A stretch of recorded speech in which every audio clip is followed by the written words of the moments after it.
From Chris 6 News, this is a special Veterans in Focus broadcast, sponsored by USA Concrete Coatings, from concrete to custom in just one day. Now, Chris 6's Pat Simon. Welcome to our Chris 6 News Veterans in Focus special. We have covered some major issues this year that impact our veterans community, and we wanted to stop and take a look back at some of those important stories from 2022. Well, this year was a big year for veterans, especially for one Army citizen soldier. He was forced to retire as a state trooper earlier than he had planned. He, along with his wife, had been fighting to help veterans who were exposed to toxins from burn pits overseas. Their fight ended with a victory in Washington, D.C. For the past 13 years, Leroy Torres and his wife, Rosie, have been on the front lines pushing for an increase in veterans' access to medical care and disability payments. The founders of Burn Pits 360 were the forces behind the PACT Act. In August, President Biden signed that bill into law. To have been on that stage and finally seeing our work come to fruition, like Leroy said, like it finally, watching him sign that document, I was like, please, I don't want anything else to happen. We just want to see that across the dotted line. So it's been an honor. It was an honor to be on that stage. But most importantly for Leroy, as he was standing next to me, I felt that him and I fulfilled the promise we made 13 years ago. Fulfilled a promise. And by the way, there's more exciting news for Leroy and Rosie. They have been recommended for the Presidential Medal of Freedom for their work in getting the PACT Act passed. The Presidential Medal of Freedom was one of the nation's highest civilian awards. It was also a big year for Coastal Bend veterans, waiting for years for a new VA clinic, and they finally got one. The Veterans Administration opened the new facility on South Padre Island Drive and West Point Road on December 12th. That in spite of supply chain challenges which prevented furniture to arrive on time. The new VA clinic currently offers primary care and mental health services. The 65,000 square foot medical center will eventually offer services like radiology, CT, mammography, and MRIs. It will also offer a homeless veterans program, medical claims, and voluntary services in the near future. When veterans can't come to the clinic will go to them. It's called the VA Home-Based Primary Care Program. Local medical specialists like Bridget Hott are helping care for those who served in the comfort of their own homes. Bridget is part of a team of VA medical care specialists caring for veterans like World War II veteran Milton Sherwood. She says she does this in honor of her father.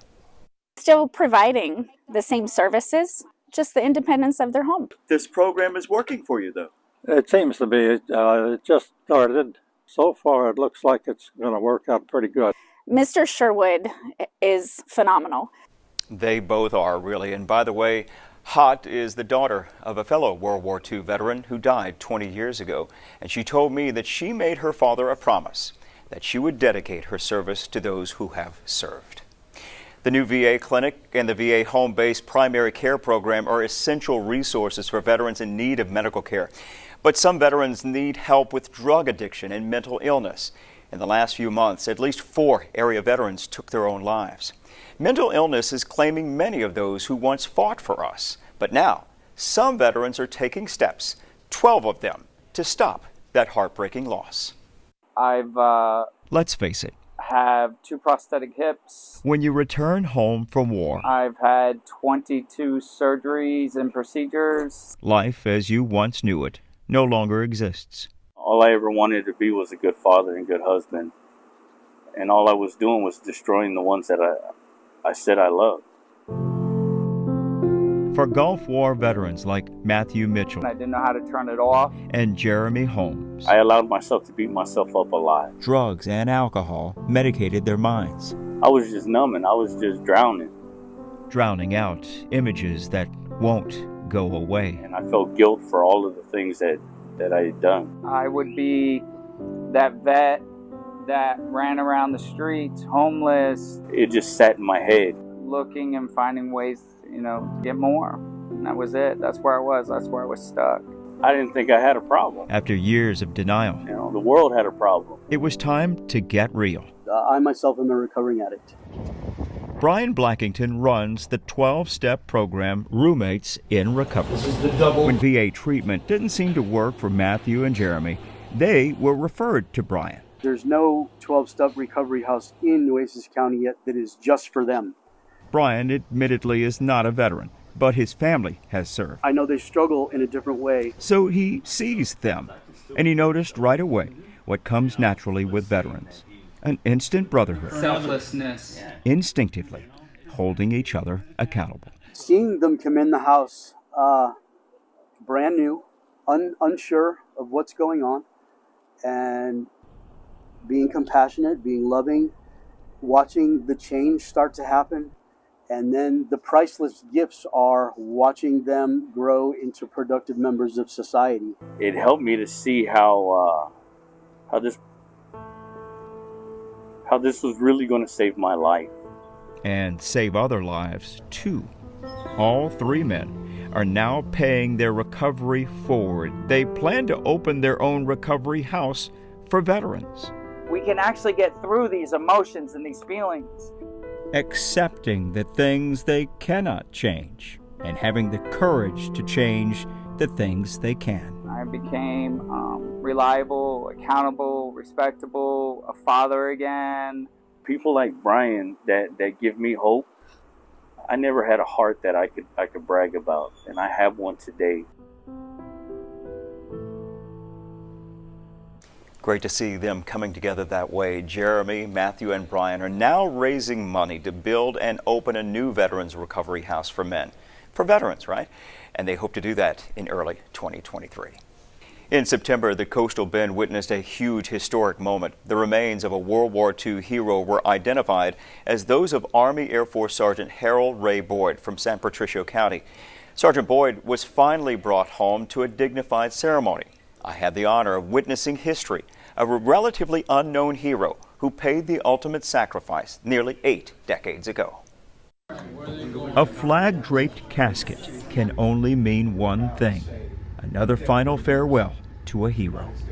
But this one, Army Air Force Sergeant Harold Ray Boyd, He was somebody we never knew. is quite rare. Back then it was a volunteer, so it's something he wanted to do. The war hero and native of San Patricio County is only connected over decades in time through DNA that positively matched his remains found in Berlin to nephew Larry Mayfield and another family member. They had pictures of him that I didn't know. They weren't even born until after Boyd took his final breath. Well, when they notified me, that was a surprise. I probably hadn't thought of him since my mother passed away in 2003. Larry Mayfield was among those who welcomed his late Uncle Ray home Friday, including his brother, who shared with us a poignant moment when he was caught off guard. Well, I was filming with my camera, and the first thing that I thought of was hello. Hello to his unknown uncle before he could officially say, I can't do anymore. Goodbye.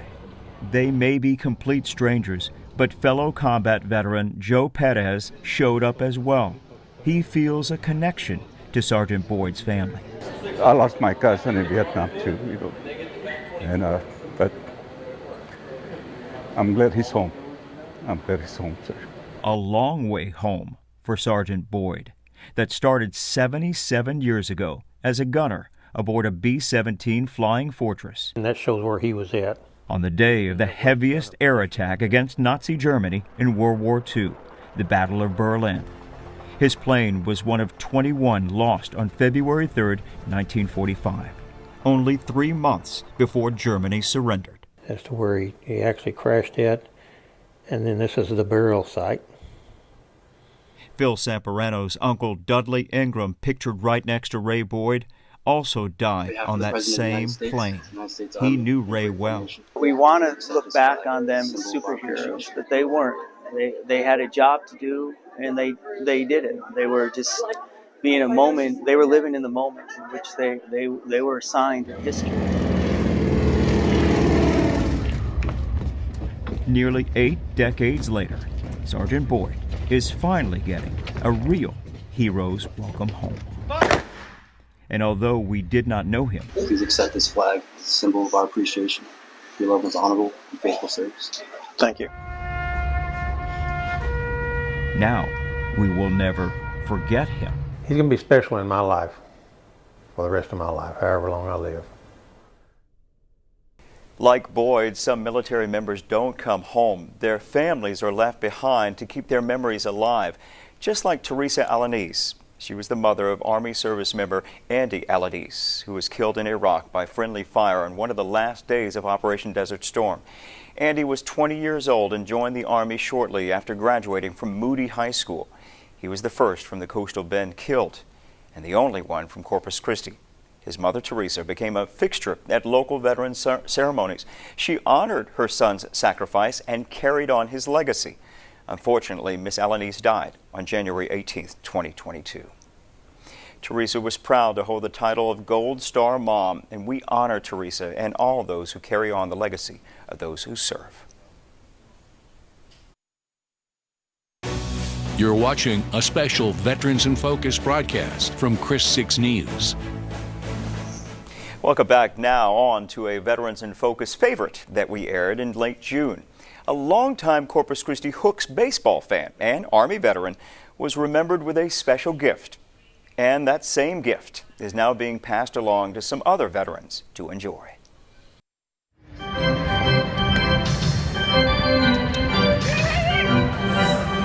Baseball was John Jocelyn's favorite pastime. You know, he just really enjoyed it. He liked going to the games and stuff. So much so, he was a season ticket holder ever since the Hooks came to Corpus Christi back in 2005. John was a tremendous person. He was loved by everybody. Joe Martinez was a brand new usher in John's section. John, more or less, shook my hand. He said, "Don't be nervous. Stay cool, stay calm." Oh, he just liked Joe. And his wife would come too, and he'd talk to her. Joe and John instantly became best buds. Buds, the operative word. He drank beer. He loved beer also. Coming to the game, that's the first thing he would get. One beer. Besides beer, John loved people and had some of the best times at the Hooks games. Any age, it didn't matter. You know, he could blend with all of them. Cheering on his home team, a little edgy at times. He's like, for God's sake, hit the damn ball. In section 119, row 18, seat 24, the best seat in the house. It's in the shade, and it's close to the beer in the bathroom. What more do you need if you go to a game? Fun times until John's last game, the end of last season. He was so thin. John, a Vietnam War veteran and #1 Hooks fan, died of cancer that was service-related. And since then, his 4 seats right behind home plate have mostly been vacant. Section 119, a lot more quiet with the loss of one of the team's biggest fans. And John's seat, the purple one for the Purple Heart recipient, may be empty now, but it won't be for long. The Hooks have now kicked off a promotion to ensure John's seats of honor are made available to deserving veterans at future Hooks games. He would be thrilled to death to know that. Something John, I think it's a wonderful thing, no doubt, would be rooting for.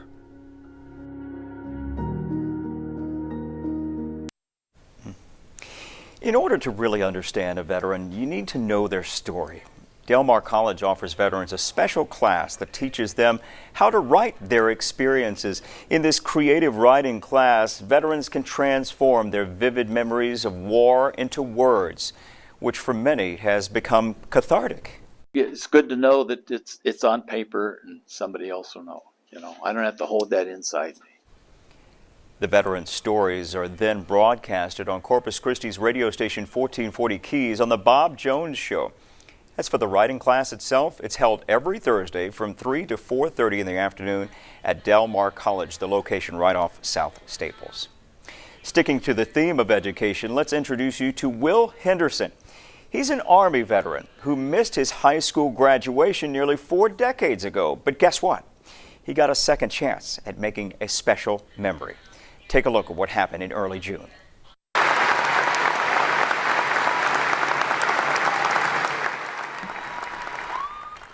Henderson actually missed the second half of his high school senior year back in 1984, and that's because he joined the Army 38 years after his class walked the stage. Henderson, you see right there, he was able to complete his journey with the Moody High School class of 2022. That's his mom just standing there and cheering him on. It just meant so much more to him. That was awesome. Did you know there are nearly 2 million living women veterans in the U.S.? That's according to the Department of Labor. Women veterans have up to about 10% of the overall population. Up next, we're going to introduce you to one female veteran who made history in Clayburgh County and another retired servicewoman who has taken on a career behind the wheel. And we'll tell you how the USS Lexington Museum is honoring female veterans. You're watching our Veterans in Focus special. Stay with us. Welcome back. Every VFW post in the Coastal Bend is part of the 6th District of Texas. That district got together to pick new leadership in May of this year, and it made history in the process. They elected Anne Marie Torres as district commander. She is the first woman to be elected to that position. Torres, an Operation Iraqi Freedom veteran, is also a Kingsville City Commissioner, so she's used to leading, though she never expected to lead a VFW district. We no longer see a veteran as just a specific gender or the specific role. Things change, and they're changing, and now I'm hoping that I won't be a trailblazer anymore. Congratulations to Anne Marie Torres and District 6 on making history. Life after military service can be a challenging road for veterans trying to navigate into the civilian world. I want you to meet one of them, Ashley Leva, who is now on a journey towards success. Life as a trucker is an open road these days for Ashley Leva. The serenity in it is you know, it's amazing. But it wasn't exactly the path she thought she would eventually take. No. No. Yet being a woman in a male-dominated field comes naturally for her. Consider her last career. 15 years of military service, including 2 combat tours of duty in Iraq. We bake and we cook and... Army life provided this single mom of 5-year-old Olivia My tax break baby. a steady paycheck and stability. I appreciate it. You know, it taught me so much, and it made me appreciate the little things that I have and I had. But a bump in the road, more like a crater, My mother, she got sick. would force Ashley to shift gears, ending her military service just 6 months before she planned. My brother called me and said, "You got to come home. You know, mom's, you know, she's not doing good, and you have to be here." Nothing could have given Ashley a heads up fast enough for the sharp turn just ahead of her. I got there at 9 p.m. My mom passed away at 12 a.m. the next day. Ashley was blindsided. She was everything to me. She provided for us. I mean, there was never a time where we were without, because she was always working. Naomi Leva was so close to retiring after driving for her own trucking company for 20 years. And while cancer may have ended Naomi's road journey, it was just the start of Ashley's new career in trucking. She and her brother Johnny turned to Del Mar College.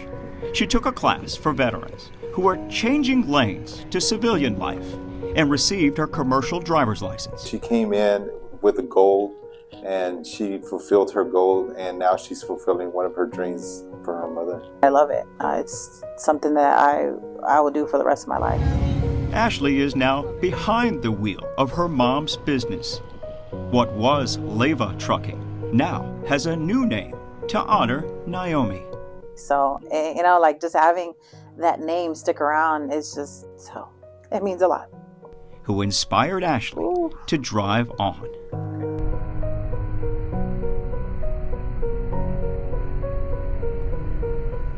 And every mile Ashley makes down life's open road, Naomi is close by to remind her, you gotta make it through the most uncertain bumps to truly appreciate the smoothest ride. By the way, Del Mar College nominated her for the National Transition Truck Driving for Excellence Award program. It honors veterans who have entered the transportation field. And get this, on Friday, December 16th, Ashley won a $155,000 Kenworth Big Rig to add to Naomi's fleet. The USS Lexington Museum is preparing to open a new exhibit next summer, showcasing the women of the Navy. Corpus Christi is home to the Lexington. It's the first aircraft carrier in the United States naval history to have women stationed aboard as crew members. The USS Lexington made this happen in the 1980s. The Lexington Museum's executive director, Steve Banta, plans to transform 1,800 square feet of the ship into an interactive, state-of-the-art exhibit. So many people wonder, how do you thank a veteran for their service? Up next, we're going to show you how one woman is giving back, and how even the youngsters in our community are chipping in. Welcome back. Our next segment highlights our friends and neighbors who have found ways to honor our veterans. We start off with Leah Spencer. She's a seamstress from Sinton who shows her love for country and those who have served it by creating these quilts of valor. Her passion began with an urgent purpose. Leah constantly receives treatment for a disease that has no cure. It's called mast cell activation syndrome. It causes severe, life-threatening allergic reactions to common things like heat, waters, even foods. And when Leah needed urgent, expensive surgery, her friend Michael Gibson stepped up. And Michael happened to be a decorated Iraq War veteran, and his new mission to help save Leah. So he grilled for 2 straight days, and he raised enough money with food that he made to help pay for Leah's surgery.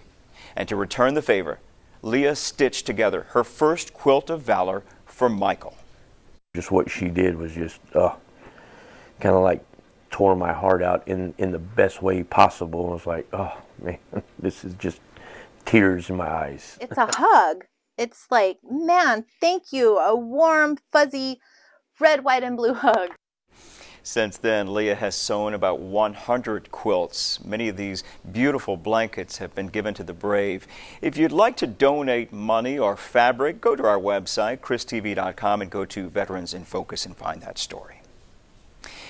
Many of our calls to our Chris 6 Veterans in Focus hotline that we received ask for support to help maintain veterans' homes and properties. In August, we put a call out to help a widow and a veteran spruce up her yard. Several scouts from Troop 356 showed up. Watch. I think we're doing pretty good, even though I'm pretty lousy on the mower. What are you learning? How to use a weed whacker. A local teenager is on a mission in the meantime to help the less fortunate. 17-year-old high school student Kiernan Kruger took over a dwindling Eagle Scout project. He created a food pantry to feed veterans in need.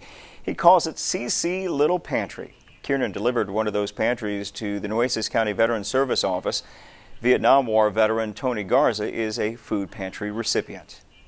God bless him for being a young man with dignity. I hope that just by giving them their next meal, and maybe that they don't have to worry about, will I be hungry tonight? Thank you, Kiernan, for caring for our veterans, and thank you, South Texas, for your support. Before we go, if you're a veteran in need or you know of one, we have dedicated a section in our website to veterans. Just go to christv.com/Veterans in Focus. There you'll find a list of services and resources available to our vets. Thank you so much for watching our Veterans in Focus special, and to all of you active military members and veterans, on behalf of Chris Communications, we thank you for your service.